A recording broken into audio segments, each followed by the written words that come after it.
I'm sure you've gotten used to hyperbolic YouTube thumbnails and titles, but I'm not exaggerating here. The info in this video is by far some of the most important to understand if you want to advance as a mixing, mastering engineer, or producer. So let's not waste any time and jump into all processing is connected, crucial knowledge for pro mixes and masters. We often think of an EQ as separate from a clipper, or a compressor as a different tool than a temporal effect like reverb. But the processors we use to mix, master, produce, or perform sound design are all intertwined in ways that are rarely, if ever, discussed. The best place to start as we look into these relationships is how EQ is related to everything and vice versa. Using an equalizer is a deliberate change to the frequency response of a signal. But just because it's the only deliberate method to change the response, it doesn't mean it's the only method that's available to you. Actually, far from it. For example, if I reverberate a signal, I'm adding multiple decay taps or duplications of the original signal. So say we have a reverb with a longer decay rate in the high mids when compared to any other frequency range. A longer reverb decay often requires more decay taps. More decay taps in the high mids means there's more amplification in the high mids than other ranges. Additionally, if the reverb is consistently triggered by the signal, then the additional taps in the high mids will overlap and add to one another, further amplifying the range. So in this example, even if our intention was just to reverberate a vocal or an instrument, we've inadvertently affected the frequency response by increasing the amplitude of the high mids. We'll look at more examples of this in a moment, but first, I want to discuss a concept in a plugin that helps push this understanding a bit further. So let's talk about the ADSR and the plugin Split EQ. Measuring the ADSR of a signal, or its attack, decay, sustain, and release, is a reliable method to interpret its content. For example, if we look at a snare drum, the initial transient or the snap of the snare is the attack and decay. It's the rapid increase and subsequent decrease in amplitude that occurs within a short period of time. The tonal elements of the snare's ring, its resonance, its tone or fade, is a combination of the sustain and release.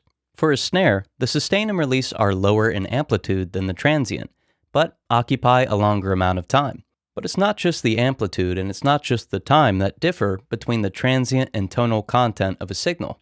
The frequencies of each vary mildly to greatly depending on the instrument. Using Split EQ, we can isolate the transient elements of an instrument or mix from the tonal elements. Again, the attack and decay, and the sustain and release, respectively. By soloing each, we're able to hear differences in the frequency response.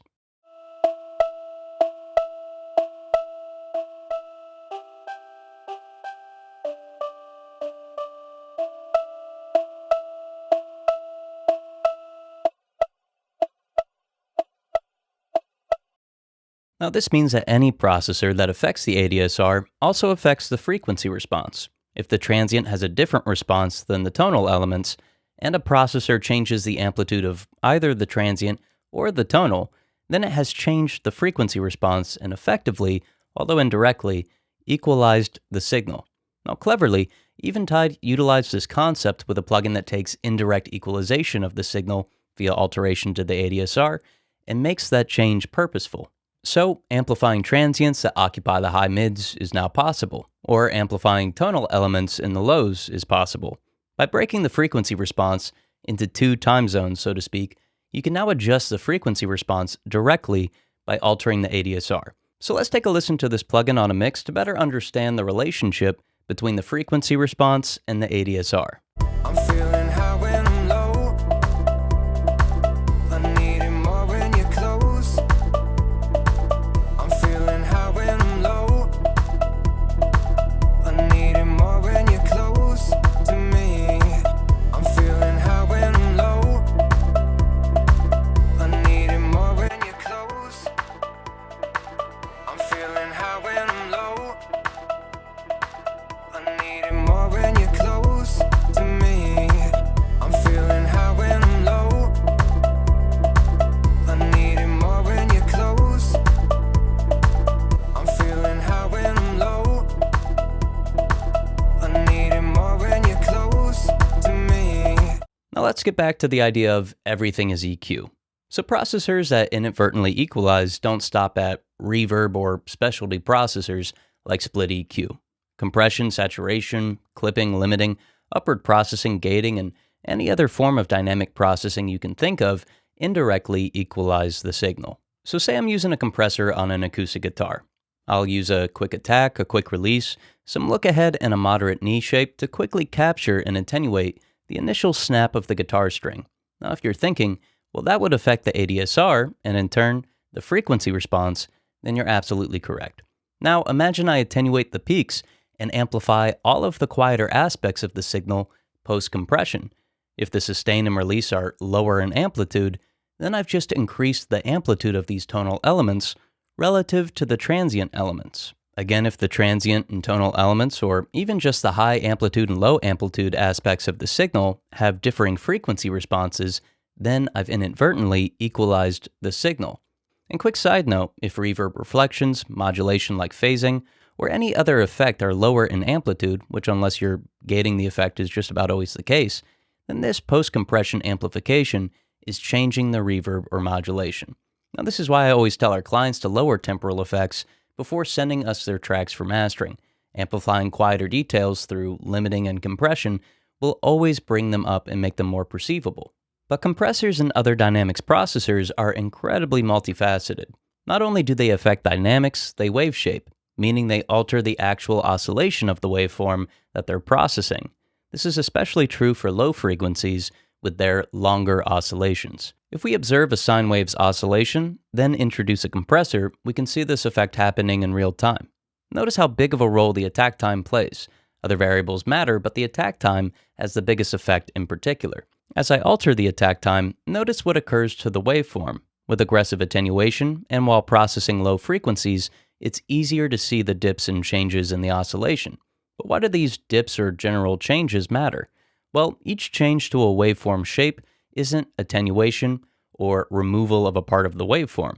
It's the generation of a new waveform or waveforms. These new and added waveforms are higher in frequency than the original since they're generated from a change that occupies less time than the original waveform. Now remember, the number of oscillations per second is the frequency. 50 oscillations per second is a 50 Hz wave, and so on and so forth. So if I attenuate a 50 Hz waveform, and it shapes the wave and it generates a 150 Hz sine wave, I've equalized twice with this one change. 50 Hz is lower in amplitude after compression, and 150 Hz is higher in amplitude after compression. As you can imagine, as we process complex waveforms, the generation of new waveforms is equally as complex, with hundreds if not thousands of variables playing a role, resulting in complex changes to the frequency response. Now, you can typically avoid the majority of wave shaping with a compressor by introducing some look ahead and, if it's available, oversampling. This lets the oscillation pass through the compressor before processing and then retroactively attenuates it without cutting into the waveform. But this isn't the case with saturators or clippers. Most saturators gradually saturate, and just about all clippers cut the peak of the waveform, in turn squaring it. Now, only some limiters use enough look ahead and oversampling to ensure wave shaping doesn't occur. Now, all of this means that if you compress, saturate, clip, or limit, you're almost certainly adding harmonics or overtones that alter the frequency response. Now think about this practically. Say I have a clipper on the mix bus. The high amplitude kick and bass are triggering a fair deal of the clipping since they often cross the threshold first. Harmonics, in turn, form from the low frequency range and occupy the range directly above it. This means the low mids will be amplified the most. Now I could give countless examples or scenarios for this, but let's take a listen to asymmetrical saturation. It generates a second order harmonic, which will amplify the low mids. I'll compensate for any changes to the gain, and notice how changes to the frequency response become pretty easy to hear. I'm feeling high when I'm low. I need it more when you're close. I'm feeling high when I'm low. I need it more when you're close to me.